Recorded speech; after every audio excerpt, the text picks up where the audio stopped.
So, Vince, it's great to finally be talking with yourself. Obviously, we've spoken many times via Instagram voice messages, and it's really good to get you on here, you know, and actually get some questions done for the audience watching now. So, thank you for doing it with us. Really good. Yeah, no, it's a pleasure to be here. I'm stoked to have this chat, this fireside chat, as they call it, and yeah, I'm excited. Let's get into it. Let's do this. Should we just ping questions back and forth, you know, between us? Or? I think that's best. All right, let's do it. So, Vince, one of the questions someone asked us the other day on our Instagram was, what has your experiences been through this pandemic in terms of just day-to-day life, really? Yeah, so I mean, for me personally, I was furloughed, so pretty much no work right when this whole thing started back in March. And 1 week before they shut down the gyms, I kind of felt uncomfortable going.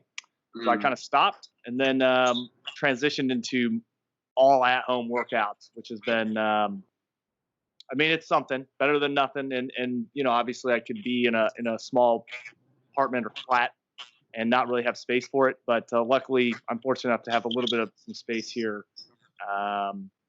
But yeah, everything's starting to reopen, obviously, here in the States. And I don't know if it's a good thing or a bad thing. But, you know, we're back in the gym the last 3 weeks. I pretty much was there day one. So it is good to be back. Definitely. I think it's kind of obviously the same as what we've been through. So the gyms actually stayed open quite a lot longer than we thought they would. But myself and Craig, we love our training so much. We went to the very end. Yeah.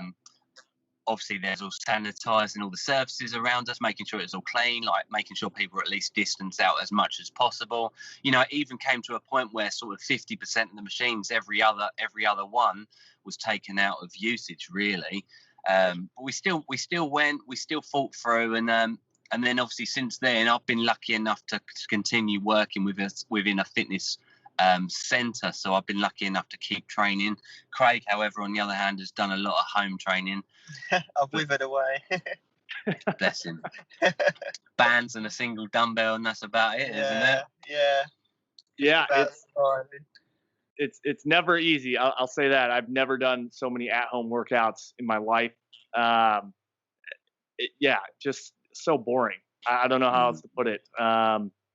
But yeah, moving forward, one of the questions I had was, how old are you guys? I guess kind of a little bit of a background on you guys, a little behind the scenes. Yeah, so I'm 28. I just turned 28 a couple of days ago.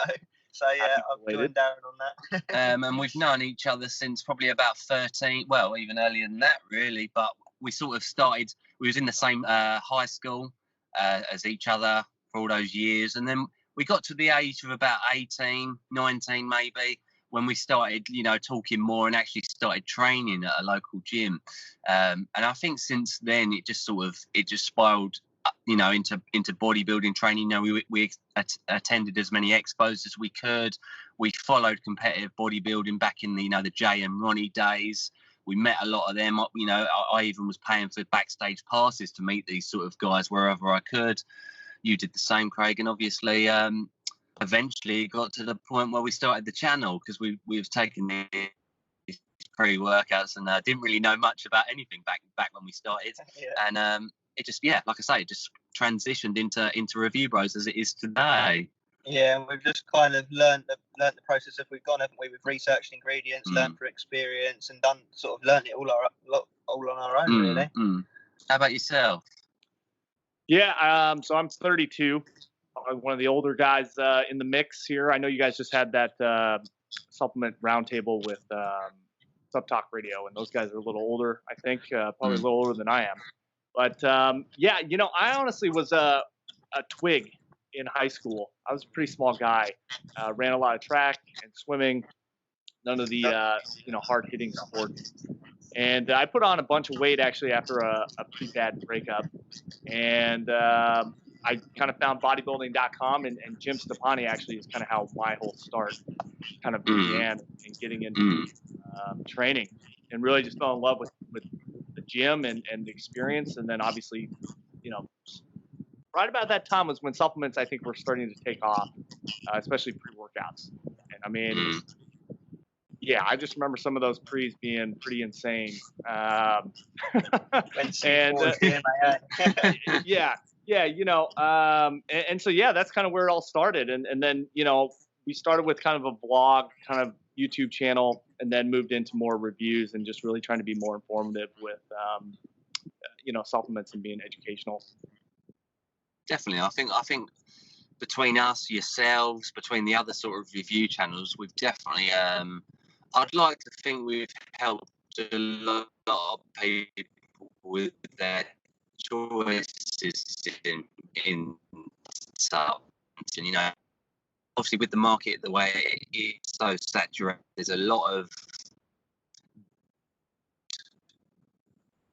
useless products out there that are selling themselves at the same prices, perhaps these ones that are Hey, Aaron, I'm losing you guys. I can't hear you very well.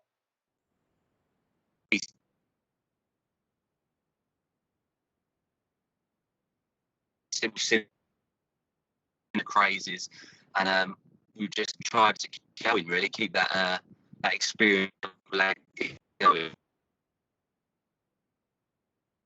Hey, Aaron, are you guys there? It's just see a lot as well these days when these companies are very good at marketing, but don't necessarily have a really good product, and sometimes that marketing can suffering, not getting as much attention, and I guess what we're trying to do is balance that out a bit. Oh shit, we lost him. Yeah, you guys there?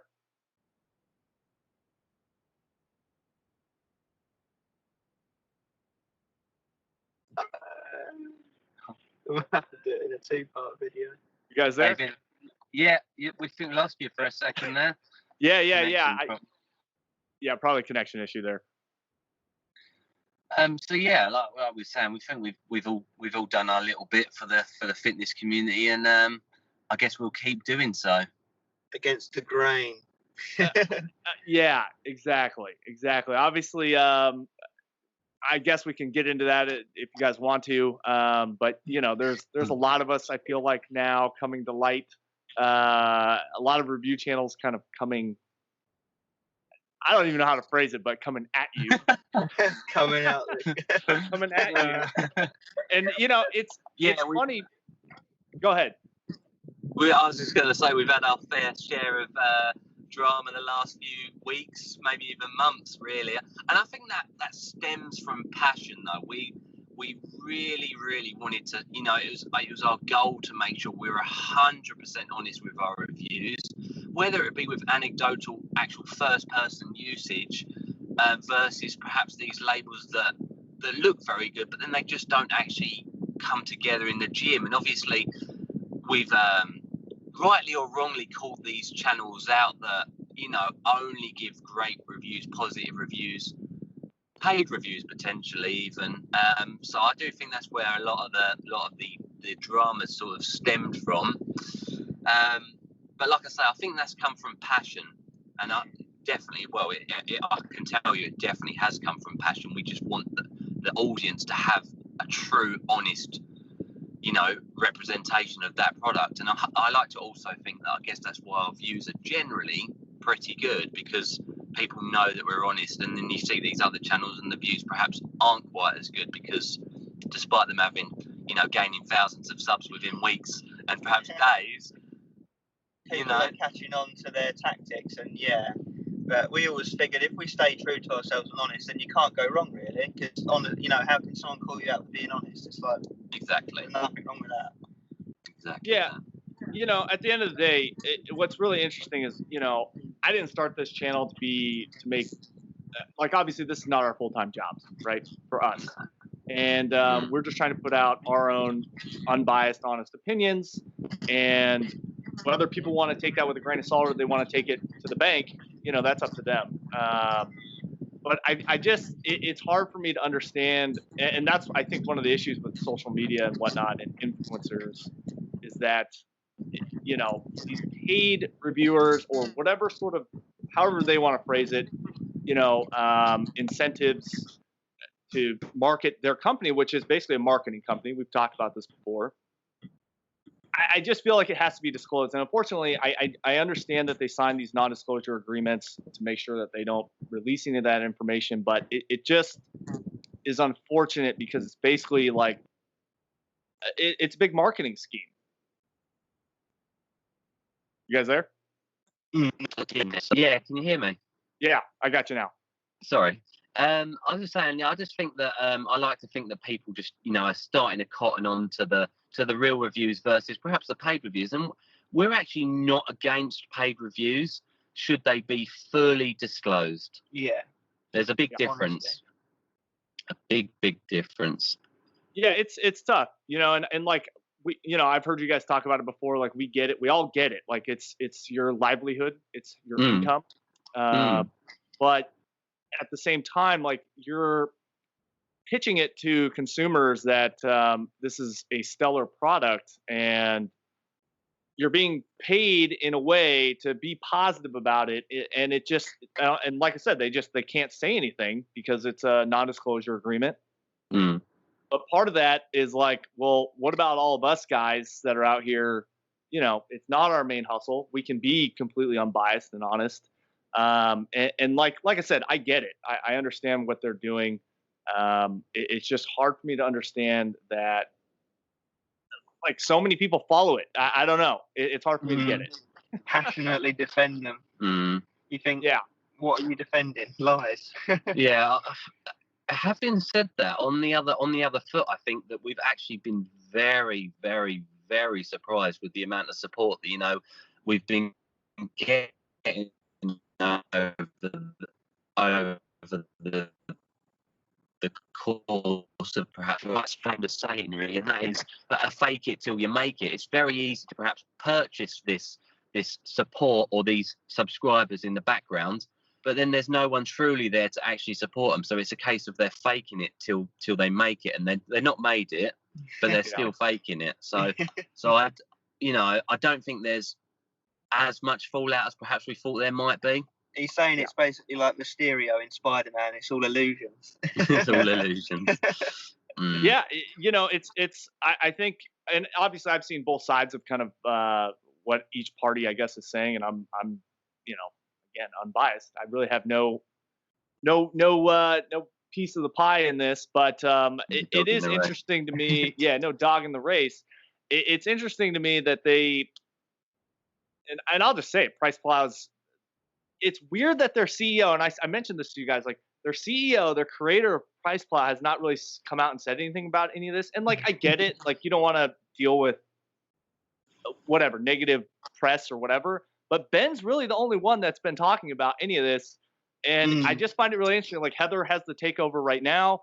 I see her at the gym at Gold. She seems like a pretty nice person. I've never actually met her. But it's just really interesting to me that it doesn't, something's not adding up. Like you said, like, subs being bought, whatever, growth, fake it till you make it. Their Instagram following, I think, is where they make whatever sort of influencer money or whatever. I don't think their YouTube is really that important to them. It doesn't seem like it. I feel like they'd be pushing a lot more reviews. I think this is something that's really important that we're talking about here, because it's something that a lot of people are going to see that they have 15,000 followers, right? And you find credibility in that. And then you pretty much are only watching certain companies' reviews and certain companies' like things. Like, where's the negative press on a product that you guys just bought and you don't like it and it doesn't work and you think it's garbage? I just wish there was a little bit more, at least if they're going to do the paid reviews, which is fine. Do some reviews that are, you guys went out and bought the product, or, they sent it to you and you guys give an honest review of it. If you think it's good, good. Absolutely. And I think, again, I don't really want to pull names into it, but I've just got to give another example of this.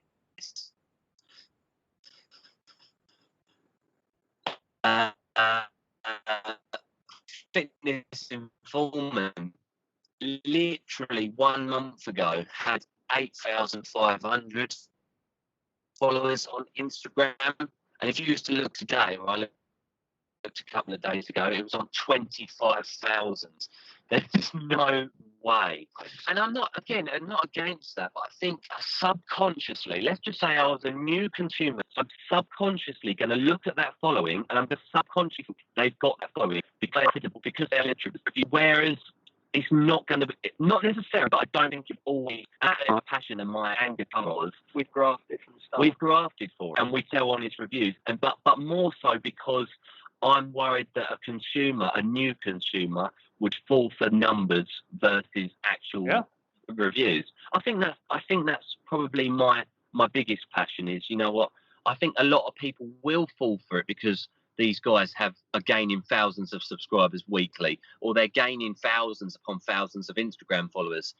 I just think it gives the illusion that they are the be all and end all of reviews, and they are the kings of the hill. We actually made an analogy about this the other day. It's like if someone's going car shopping, they look for the one with the lowest mileage, and then that would be the one that's most appealing, and they disregard all the height. It's even what I mean. It could be wound back. Yeah, even though there could be other elements to consider.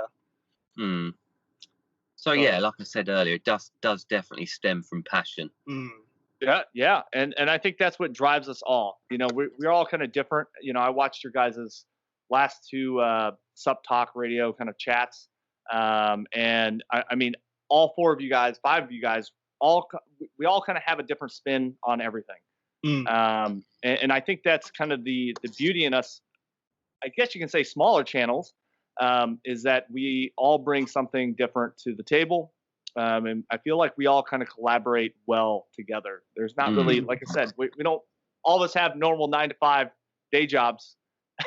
Like, we're all singing from the same hymn sheet, really. Yeah, exactly. And I think it's good for the consumer as well, because if they're interested in one particular product, they can watch our review of it, they can watch your review of it, they can watch No Fake, Opperman, and get a feel for it and see if we're all on the same page and we all think it's a good product. And then, you know, it's better to have more information available and credible information at that as well.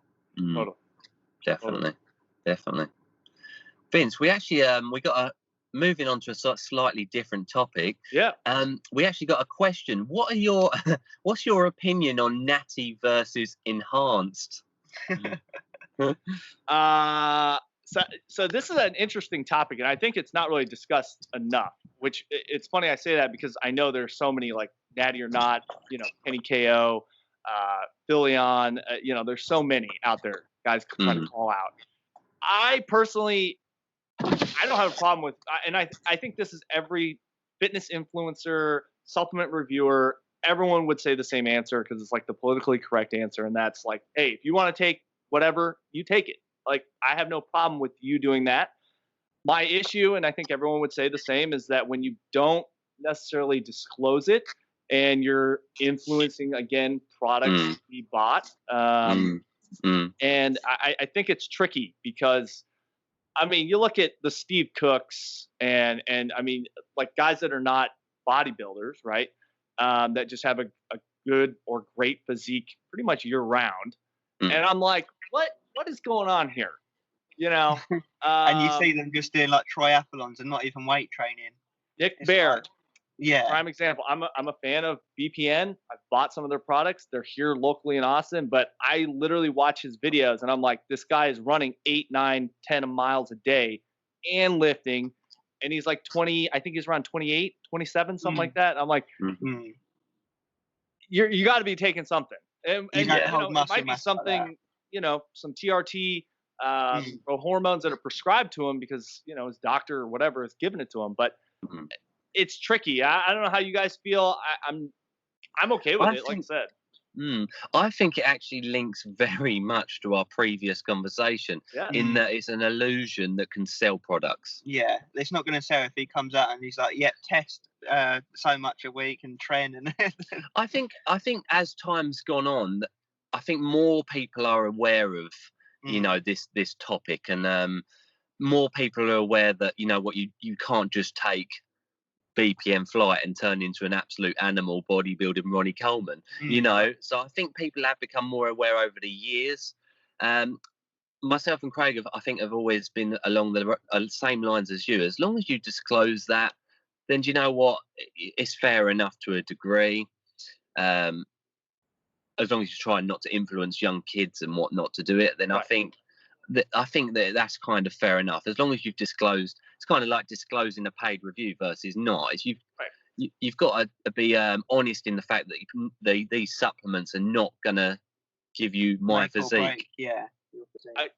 I think there's a great example of somebody, and he's somewhere, I can't remember where he resides, but Brandon Hardbody. Oh yeah. Yeah. Fully discloses that he's taken steroids, doesn't advise anyone to do it. He's an influencer. He's obviously huge. Like people like that, I respect more in the industry, because at the end of the day, like, we follow who we follow on, I feel like on Instagram and YouTube, because of the personalities. It's not necessarily like 100%. the physique, just the physique. Like, the physique is what captures you, and you're like, oh, I'm going to follow that person. But at the end of the day, like, if I know they're being fake, you're kind of just like, this is not, that's always been the thing with YouTube that I've been taught, is to just be you, be real, and people will come. It's like we've said, the passion that we have, people will come. They're going to follow, 100%. they're going to subscribe. One person that really, really springs to my mind, and you're probably thinking the same person, Rich Piana. He was amazing. Iconic, yeah. He was amazing, and he told things as they were, and but he still had his own nutrition range. So he wasn't trying to rely on his body or his, he wasn't lying about the stuff he did. But rest his soul. But he gave all that information out, not to persuade people to do it. In fact, he was the opposite. He said real food is the first thing. Don't do steroids, kids, all the rest of it. But he didn't sell his products pretending that they were the things that gave him the physique he got. Yeah, like a cherry on top. Absolutely, and so subsequently, I actually think all his products work pretty well. Yeah. For the prices as well. Yeah. So I think he was someone who actually did care about the industry, I believe. Yeah, there's not many people like him. Great guy. Yeah. It's and it's funny that you guys say that, because I haven't seen it too often lately in terms of people or owners of companies, supplement companies, saying like, hey, this is, I don't think anyone's ever really said it like, oh, my pre-workout's what gives me those gains. But it's kind of this like idea that we all get, that we watch our favorite influencer and we're like, we want to be a part of that. We want to buy that. And like you said, that I think that's kind of the issue is you don't have to say anything to basically lie and market your a product, like it's one of those things that I just don't get. And I think you're buying into the brand as well, aren't you? You're not just buying this pretty label. You're buying into the brand and what they believe in, their goals and their ethics and everything like that. And you, like you said, you want to be part of their community. So it's not just the product; it's the whole aura of what they're about that draws you in and keeps you there, essentially. So I think, yeah, go on. Okay, Vince, no, sorry. go ahead. I was just going to say, so I think for the natty versus enhanced, like yourself, I think that we don't have a problem with anyone that is enhanced.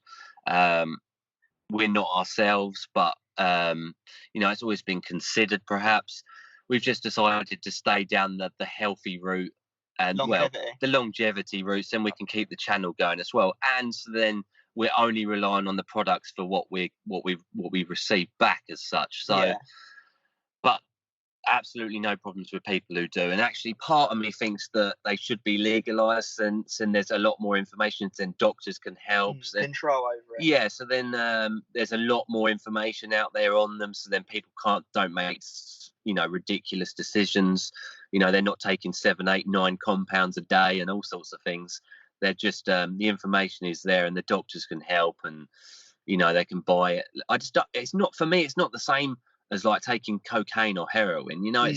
It is for a specific reason. It's not for just a 5-minute high. I think it is. To say it's an investment might be a bit strong, but it's more of an investment than doing a line of cocaine, for example. Yeah, that's like a momentary thing, isn't it? Yeah, no, I'm with you. I 100% agree. I think if there was more information out there, it would help a lot of people in terms of making that decision, whether they want to go down that road or not. And I think a lot of, I don't know how your guys' viewership is, like kind of age range, but I feel like a lot of viewers currently with supplement reviews are pretty young. And, I think there's a lot of influence here that, you know, they watch certain people, and like I said, I commend Brandon. It's just the one person that comes to mind for you know, coming out and basically just saying like, yeah, I take steroids. I don't advise that you do. If you're going to, make sure you do your own research and really research it. Make sure it's something that you want to put into your body.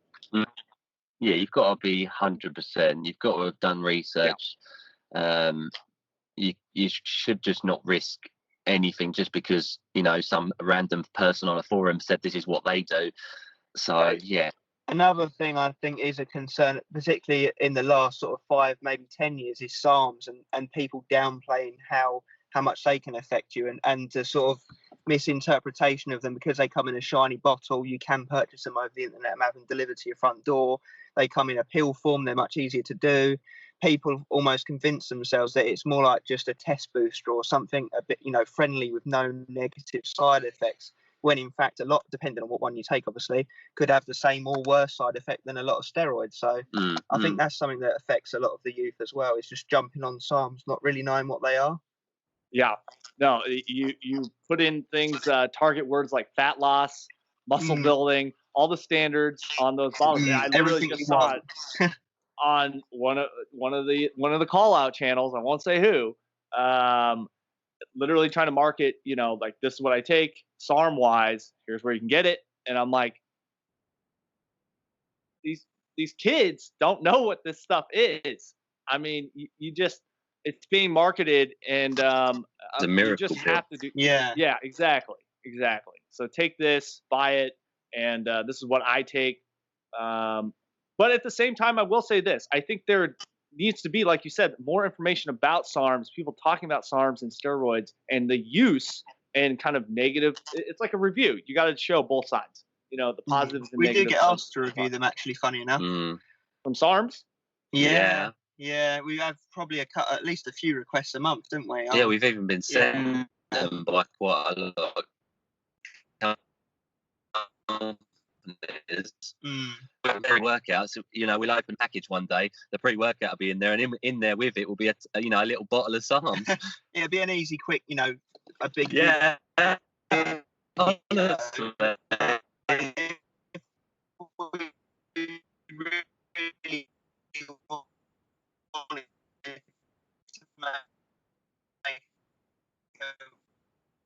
You guys there? Well, you'd be a pre-workout for that. Yeah, hello. Yeah, we're here still. Yeah, sorry, we lost you there for a second. Yeah.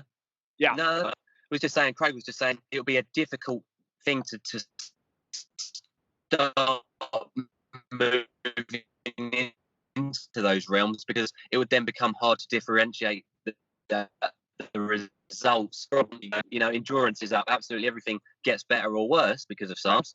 Then how can we review these pre-workouts with, you know, 100% transparency? Yeah. No, it's funny. There's a supplement shop down in Los Angeles called SoCal Subs, and they sell some pre-workout, and I've looked at it, and it's like their extreme pre-workout, and then I look at the back, and there's SARMs in the pre-workout. Yeah. And I'm like, I guarantee there's 18-year-old kids buying this stuff, not knowing that they're actually using products that, like, they have no idea, and it's just, or maybe you know, is the worry, those ones. Yeah, you know, that's the world we're living in, I guess, now. What's your opinion on products with DMAA and DMHA in them, and should they be reviewed? 100%. I'm still waiting to get my hands on Excelsior and giving that one a try. Looking forward to that. Well, funny enough, that one's apparently not got either of those. What's that, Craig? So apparently Excelsior hasn't got DMAA or DMHA in it according to a label, but going by the feelings, there's definitely something. There's something in there. Yeah, that's how I felt about that TSM pre-jacked. Oh, there's definitely something in that one. I don't mind it. It's like I've heard you guys talk about this, and I'm on the same page. It's better for us to put information out there regarding these supplements that are pushing the boundaries or crossing the line. I guess that's kind of the risk of our jobs in reviewing supplements, is that you can't just do, you know, the C4s and, you know, the all the mainstream companies. Like, you got to look at a bunch of these smaller ones that are all popping up. It's just crazy how many supplement companies are popping up, and they're putting stuff in there that, again, I like TSN. That pre-jacked was great. Yeah. I don't know what all is in there, I'll be honest, but that pre-workout, that label was great. I love that. I mean, you know, at the end of the day, it's about being informative and educational, and that's what we're all trying to do, and give our own experience with products. And I mean, you look at tech. Like, I grew up watching all the tech channels on YouTube. They all receive product. They tell us if it's good or bad. And that's what it is. And I just feel like us, for some reason, health and fitness supplement reviews, get the short end of the stick when it comes to the reviews. I just see all these other review channels when it comes to tech, and they all get along. Everyone plays nice. And, you know, with us, it's like we all, especially with supplementation, it's all going to be different. We're all going to have different experiences more than likely. And, you know, like I said, more information. You guys are not pushing DMAA products. It's not like all you do is DMAA products. But someone needs to do it and talk about it, because, like I said, there's going to be that kid that's at the store and the associate's like, yeah, man, this is like some crazy stuff. That's literally the first time I walked into a supplement store. I was given, I don't know if you guys tried this, the original Craze.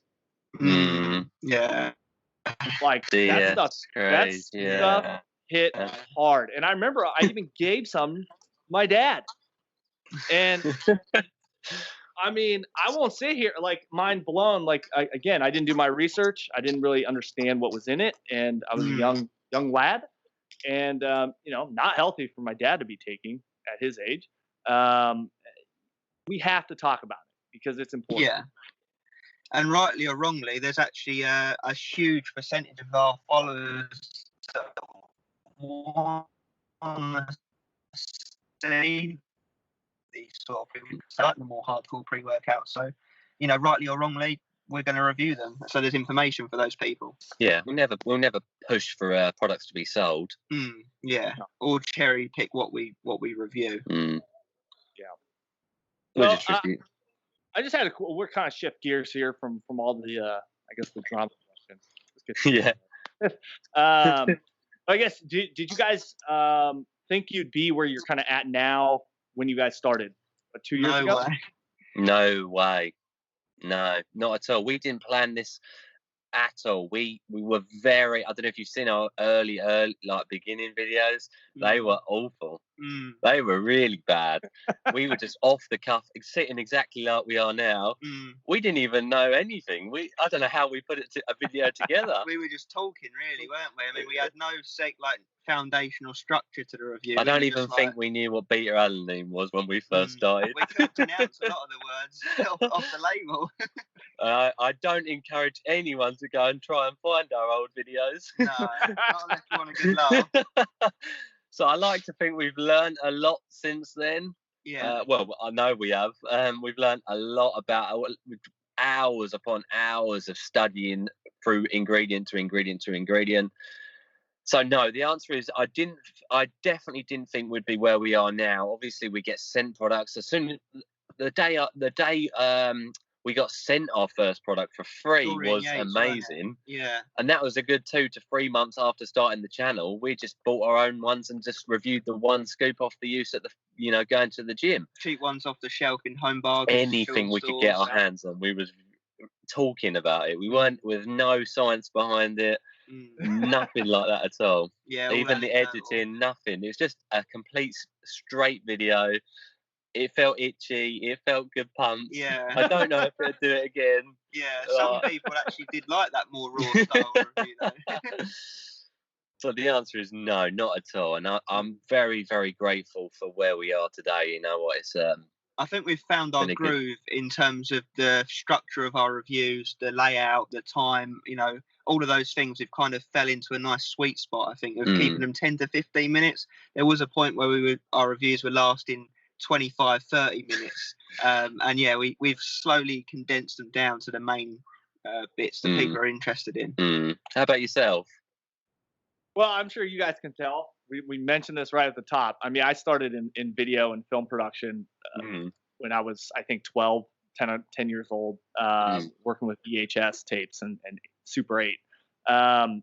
You know, I pretty much, if you guys go way back, which I don't know if you've seen them, there's some old lip sync videos on my channel that I used to make back in like 2004, 2005.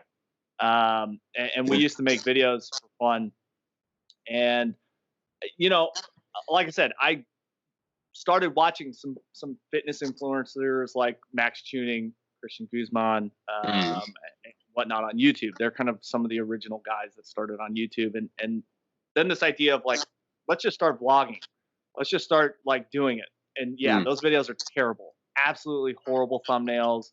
Videos are probably like 30 minutes long, just overtly long and just like not planned out whatsoever. And then, you know, we started talking about supplements, and I'd really just been taking one company supplements for the last probably 3 years. And I wanted to change it up. And I was like, you know what? I'll just start filming some reviews of it and mix it in with the Was vlogs. that Caged Muscle? Yeah. So I was taking pre-Caged since pretty much the start of their company. And I liked it. It wasn't, well, now, I mean, I've taken so many different pre's. I'm so stimmed out right now that, you know. We've still got it to review, haven't we? Yeah. So yeah, I just started doing reviews. They started, like, I'll be completely transparent. Like, they started gaining a lot more traction because it's so educational and informative rather than vlogs, which is more entertaining. And I wanted to build the channel by actually trying to do something a little bit more productive. And I actually just brought the vlog back yesterday. And so it gives a little bit of an insight into behind the scenes a little bit more. And then we can still do the reviews, you know, 90% of the time. So yeah, that's what we want to try and do eventually, is move more into our experiences, training, diet, you know, you name it, more of a whole, while still keeping the reviews obviously ticking out. Got a bit of a backlog to work through at the moment. Yeah. Sounds like you guys got a lot on the back burner there to get through. With that, you know, what do you guys think your biggest goal of this year? Obviously, there's been a lot going on in terms of the world, but what's your current, I guess, biggest goal of 2020 for the channel or for you guys? Ooh, that's a tough one. I think really just make the Review Bros name more known and more credible, and add more weight to it, really, and just be up there as one of the more recognised and reputable review channels or platforms for people to go to. I mean, that's probably our ultimate goal, but I think that we're kind of getting there already. Yeah, it's just to naturally build our subscriber base up, so then we can so then, no digs there, but naturally build it up so then we can get, you know, a genuine following behind us and just keep getting honest reviews done. I mean, like I say, we've got a lot to get through, a lot of companies chasing all at the same time. It's quite a difficult process to get your head through. And yeah, I guess, like I said, just naturally build those numbers up, so then we get the views up, and it just naturally grows. What about you? I mean, overall, I would love to obviously just grow continually. I mean, I know you're supposed to look at the metrics and kind of look at things and whatnot, and like follow what people kind of ask you to review. I'm sure you guys get a lot more comments and requests for certain products to review, and I mean, you just can't. There's just too many. But I think for me, I'm not necessarily in that sort of backlog currently. I just really want to review stuff that I want to review. I feel like, you know, I can look at the metrics all day, and like pre-workouts are probably always going to have the most views. Ghost products are always going to have the most views, although I do enjoy doing Ghost products. Yeah. But, you know, I just kind of want to grow naturally this year. All natty. And, you know, continue to grow. I mean, my career is off camera is in a good place. So like, I just really enjoy doing the experience of trying new products and sharing that with people. So I think, like you guys, I would love to be, actually, you know what? The biggest goal is to get my Instagram, get some followers. Maybe I'll just go out and buy some. I don't know. Everyone else seems to. Like you said though, if we keep being honest, then I think the numbers will just keep going up. Hopefully, fingers crossed. Obviously, the second we was to do a paid review, then those numbers would drop. So we'll keep honest. I think we'd be called out on it anyway. Like I think people who follow us are clued up enough to they'd know something's wrong if we was pushing a crap product and saying, "Get this now, it's amazing." They'd be like, "Whoa, hang on." So I guess I'll ask this question because this is very common in YouTube, and I don't know if a lot of people know. Obviously, I have a lot of experience like watching it happen. I've never had it happen to me. But if a company like, and you guys have probably heard it, maybe like a company like HelloFresh, like a meal prep company, right? They send you meals, and you basically have to say they basically contact you guys, and they're like, "Hey, we'll pay you guys X amount of dollars. Can you guys just say like the video is sponsored by them? Kind of do a little bit of product placement." Would you guys ever consider doing something like that, where it's not a supplement? We haven't done it to date, but I think if, like Aaron said, if you're honest with it from the start and say, "Yeah, this is a sponsored review or an advert," and just get it out of the way right off the bat, then I think there's no problem with it. Would we do it personally? It's not really the route we're going down with our channel, because then it's not really a review. It's more of, like you said, product placement or advertising. So it's not really our niche. Yeah, I'd say I don't really want to be parred up with those people who do that sort of thing, simply because as soon as you do that once, then your whole channel is going to be under scrutiny. Yeah. So no, I think obviously we'd love to make a bit of money from it, but I think the most important thing we'd have to tell, for example, say HelloFresh, you can pay us to put that on our reviews, and that counts as our editing money, but we're not going to lie about the product. We're going to be 100% honest. Yeah, I mean, I see it all over, and I don't know if you guys watch a bunch of other like non-fitness YouTube stuff. I mean, I feel like once you're into YouTube, you kind of start watching a lot more YouTube, a lot of different genres. But I see it all the time, like Squarespace, website design. That ad pops up all the time on a lot of influencers' channels. Like, "Hey, man, this video is sponsored by Squarespace." Like, I built my website like this, blah blah blah, and then they get into the video. It's like you said though. I agree with you. Once you do it once, you're gonna get some feedback. So it's not worth the risk. Right. I don't think it's worth the risk.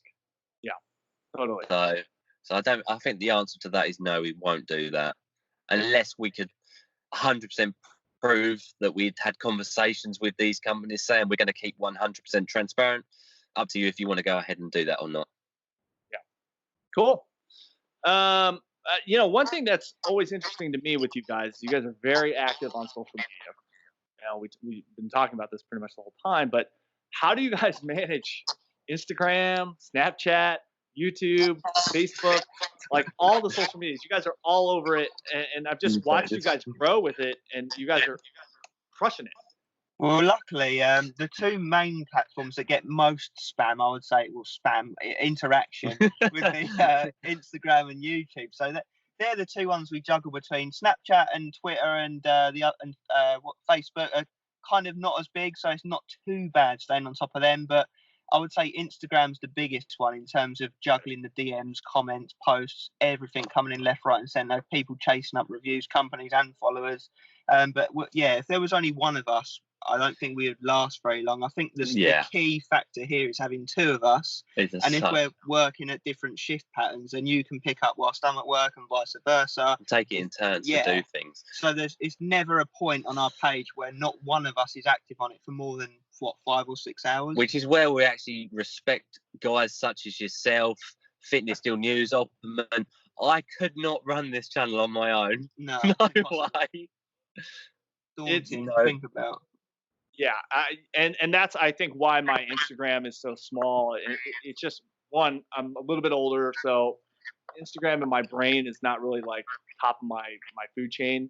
Like YouTube is, I love video, and that's where my passion is. So I can't keep up. I don't have like a bunch of DMs and stuff. It's more just like consistently posting hashtags, all these things that I'm like, I just can't. My brain doesn't. It can't work like that, I guess. But yeah, I don't know. Like, I don't even have a Snapchat for the channel. I can barely keep up with Snapchat in my personal life. So, you know, it's yeah. I don't know how the other channels do it. I know some of them are like No Fate is pretty active all the time. Obviously, FDN is very active all the time. I just don't know how they're doing it. And I mean, it's a lot. A lot. It is very, very difficult. I think that's when you can tell that's passion that's driving it, and not money. We're half tempted to hire a third and a fourth person to get through the reviews as well. Yeah, we're into another 2 review bros. And co. Yeah. So yeah, well done to yourself for doing it all on your own. It's a credit. I could really would struggle. It's tough. I tell you, like I said, it's like YouTube. You got to be consistent. You got to reply to comments and be active. And Instagram, I feel like there's so many more people on Instagram. It's so saturated that trying to get your foot kind of get through the river there, it's difficult. It's pretty hard. So, you know, on the other side here, I applaud what you guys do and how much content you put out there, because I think, again, more educational and that's why you guys have the following. People want to know. I can say that about some other pages. That's why they have the following. Look, again, I have no problem with it. It's just they put out a lot of content. They have someone that helps them run the social media, and we always want. That's the thing with YouTube and Instagram. I've learned is like people want more and more and more. Like they want one review, they want another one, like immediately. Yeah. That's the beauty, and what we do is we all bring so many different products to light, and people can really just knock out like 5 videos while doing some cardio. Yeah, exactly. Some people binge watch our videos, don't they? Yeah, and I think a lot of people ask us to, like you just said, to review other products all the time, and I think we'd have to, if we was to go out and purchase all of these products, we would have to be millionaires. Yeah. Millionaires. Yeah. I'm telling you right now, I do not have. I've mentioned this to you guys before when I think early days of like how we're getting products and like reaching out to companies. And again, my Instagram abilities are just piss poor. So like trying to keep up with all these different supplement companies that are on Instagram and reaching out to them, I've found for me personally. And look, I'm not made of money here. I'm unemployed right now. Let's be honest. You know, I've found it easier to just buy the products, unfortunately. And it's like you guys said, you used to buy the products when you first started, and I think I'm still kind of in that realm a little bit. And I'm kind of okay with it because I've actually had, I don't know if you guys have had this, probably the same person if they did, but someone commented once, like, hey man, like if you're getting the product for free, and we've talked about this, like you might be a little bit more biased towards it, like at least put things in a nicer way, better tone than you would if you bought the product and it was shit and you're literally saying this is a shit product. Yeah, it's difficult to. It is. I can understand where, from a standpoint of someone watching those videos, it would be difficult to believe someone who has perhaps got sent the product for free. But myself and Craig, we've been critical on ourselves. You know, we're still 100% honest, as if we bought it ourselves. And in fact, sometimes we're even more critical of it. We're even more critical on the product because we know we've got to stay 100% honest. So I do understand where that point is coming from. Of course I do. But I like to think that despite us getting sent all these products, we still do stay as harsh as we need to be, or as nice as we need to be, you know. I think that the majority of those companies willing to send out, the reason they're willing to send out is because in their hearts they believe it's a good enough product to be reviewed. Yeah. I think it's those that, and I know we got slated for this, it's those who don't send product to review channels that, you know, that have something perhaps to hide. And I'm not picking on any particular company there, but I think a positive review is worth, you know, $20, $30 to them. Yeah. I mentioned this. Yeah, I mentioned this to you guys when all that was happening. I don't know how much time it takes you guys. I've been doing this for over 15 years in the industry. It doesn't get any easier. It takes a long time to put these videos together. The research, the time to film it, the time to hit the gym to really collect your thoughts, come back in here, talk about the effects, graphics, all the editing. Like, look, I'm spending at least an hour, okay, at minimum on a video. Mm. And if you're sending me a product that, let's just say it costs $50 or $60, I mean, that's on the upward side of things. Giving the benefit of the doubt, like you paid me $60 to edit a video, to give an honest feedback so that you, like, it's online, like on YouTube. Literally my number one video right now is Ghost Chips Ahoy. I bought that product. It has, I think, 10 or 12,000 views. Like, if Ghost would just send me product, you're gonna get you know, some buys. People are gonna come over and buy the product. Of course they are. And so I do find it interesting when companies are like, we're not doing that right now. And the one that comes to mind is BPN. I was really pretty disappointed to like reach out to them. They're here local, and they're like, we're not sending out samples right now. And like, I get that there might be margins that you have to hit, money, etc. But at the same time, like, look, I wish I could track the amount of like sales that companies generate from our reviews. I wish that was a metric we could start. It would be beyond. It would be sky higher.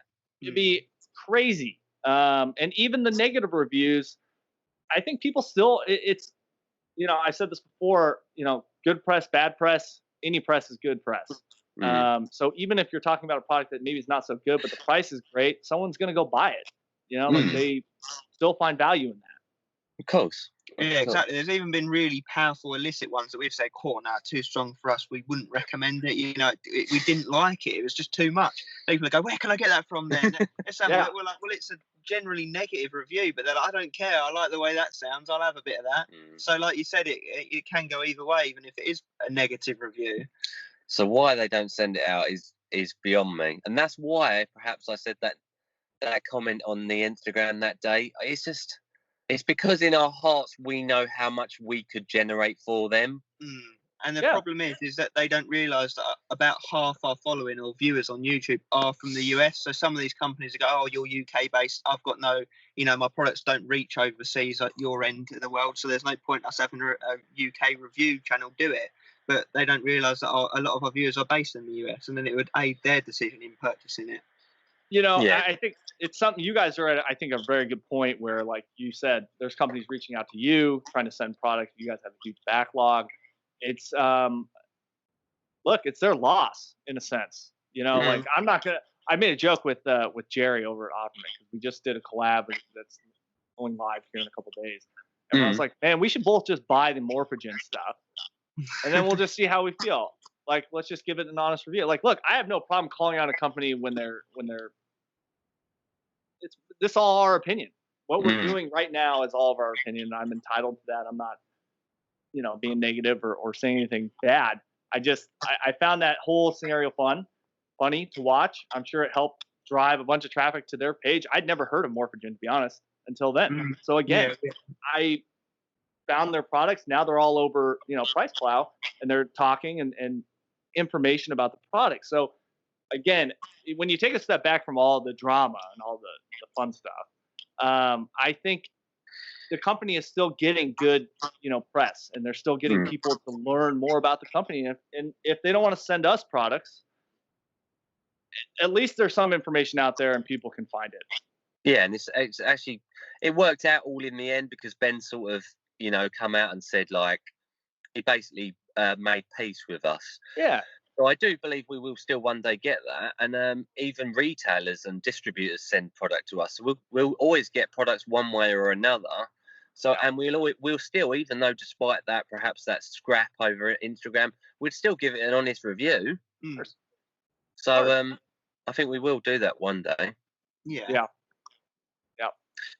It's just crazy how some things work. But like exactly on the other foot, a lot of people came over to follow us that were Morphogen followers. So, like you said, any press is good press. Yeah. It's just funny how this whole thing's, and I don't know how long this has been going on. You know, it all kind of blew up on their first supplement summit, their podcast style talk. And I heard it and I was like, that's interesting. And then it just kind of transpired, I guess, over the last few weeks. But like you said, it's any press is good press. I'm sure a lot of people, a lot of your followers have gone over to Price Plow and started following them. Like, it's good that we're having the conversation and we're not all just zoned in on our own little like arrow-minded way of thinking. It's about understanding each other, and I mean this is bigger than just supplement reviews. You know, we're just all trying to understand each other, and bottom line, everyone's trying to make money, but I think we, like you said, it's water under the bridge with you guys, with them, and we're at peace. So I don't know, it's exciting stuff. I mean, it definitely stirs the pot, and I think it generates a lot of talk. I mean, this is the reason why we're having this podcast right now, or this chat. You know, it's definitely because going on. Yeah, the viewers and the consumers obviously still stay at the forefront of everything we're going to do. So yeah, like we said, we're not here to please supplement companies and retailers. We're here to please the consumer, really, or do them a service, should I say? Yeah, I mean, it's about testing the products and giving our honest review. Definitely. Our opinion. I mean, that's all it is. And I just, it's frustrating listening and watching some of these people that they just like, look, I'm entitled to my opinion. YouTube is a free space. Like, I can say what I think of any product. Like, this mic sucks. Okay. Like, I don't know why that's a big problem for me to just say. Like, it's just, there's so much other things going on that, like, I just don't understand it. But we've been slated on our opinions, haven't we? Even recently, we did a 7th Gear review by Axe and Sledge, and you know, the troops all come in on the comment section. Oh, you've only just put this review out and said it's negative, it's a bad product because Axe and Sledge were in a podcast with so and so, and they said this. It's like, no, we didn't even know about that podcast at the time. We were like, thanks. It was actually thank you for letting us know, because then we wouldn't have found out about it. And it wasn't even a bad review. I think we still gave it like a 5 out of 10 and said it was an okay product, but it was just misadvertised really as a high stim when it wasn't really. It was 3rd Gear, wasn't it? Yeah, not 7th. But so people, like you say, people don't accept your opinion or your experience of a product. It's like, well, why are you watching the video then? You knew it was going to be experience based. Yeah, and it's something that we always say, and I just don't think it gets drilled into consumers' minds, is that, look, there's so many different factors that go into supplements. Like, there's so many outside, like, not even just like genetics. I mean, there's so many different things. Oh, yeah. Sleep, how much coffee you drink, everything. The weather, food, everything. Yeah, exactly. Food, you know, all those things can change up the entire vibe of a pre-workout. 100%. Definitely. All right then, Vince. I think we're sort of ready to wrap it up, unless you've got anything else, like question-wise. No, Perfect. I think. Well, thank you for having us on. Really, like, it's been really good. Obviously, I think we sing from the same hymn sheet. I think we feel a lot of the same things, and I think we're, touch wood, hopefully we'll both get to our, hopefully. Yeah, just keep doing what you're doing. We really, really enjoy your reviews. I think they're very well put together. I actually need your editing skills a lot of the time. Very good graphics going on ours. Yeah. We'll have to collab soon again on a product coming up at some point. Definitely. I'll look at your guys' list and look about 40 products down, and then we can probably meet somewhere in the middle there. We'll work something out. Of the timing. Yeah, definitely. Well, thanks guys for allowing me to come on here and talk with, you know, obviously your audience. Both of our audiences are probably going to watch this, and it was you know, a great honest talk, and I'm glad we were able to have it. Yeah, thank you so much. Just got to hope these subscribers roll in on this one, a couple of thousand. Yeah. Hit that subscribe and bell, and smash that thumbs up button, please.